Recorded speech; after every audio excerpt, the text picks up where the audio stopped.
De faly miarabantsika rehetra indray izay manaraka ny télévision malagasy ato anatin'ny fandarana Météo toetry ny andro amin'ity aliny fatelon'ny volana Aogositra 2024 ity. Raha hoan'ny telo andro avy dia ialefaka ny alizay izay mandrafitra ny Météo toetry ny andro zany hoe iafana zany amin'ny ankapobeny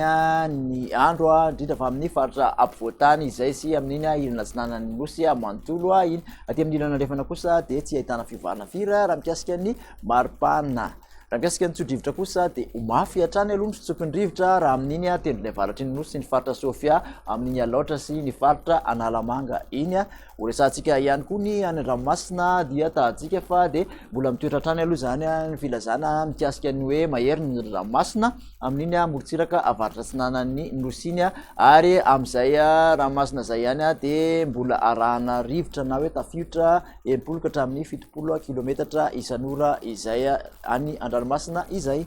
Dia hojerentsika avy hatrany ary moa ny toetry ny andro ho an'ny rapitso maraina ahitana ora malefaka araka izany ny Talata amin'iny analanjirofo iny mandrahona kosa ny aloatra mangoro sy ny atsinanana izay mety arahany herika na orana manify ihany eny tsefatsefany eny mandrahona ny elana atsinanana Analamanga fa dia ibalika kosa aloha ny masoandro any amin'ny faritra sisa. Ny tolakandro an'izay rapitso izay ihany ary dia mbola ahitana izay orana izay ihany orana malefaka miatoato ny faritra analanjirofo mandrahona ny loatra mangoro sy ny faritra atsinanana fa dia mbola ibalika ny masoandro amin'ny ankapobeny any amin'ny faritra sisa. Kasika ny vina maripana ho an'izay rapitso izay ihany ary dia manodididina ny 12 ka hatramin'ny 12 eo ny ambany indrindra aty amin'ny faritra ampovoantany ary 20 ka hatramin'ny 13 kosa ny ambony indrindra.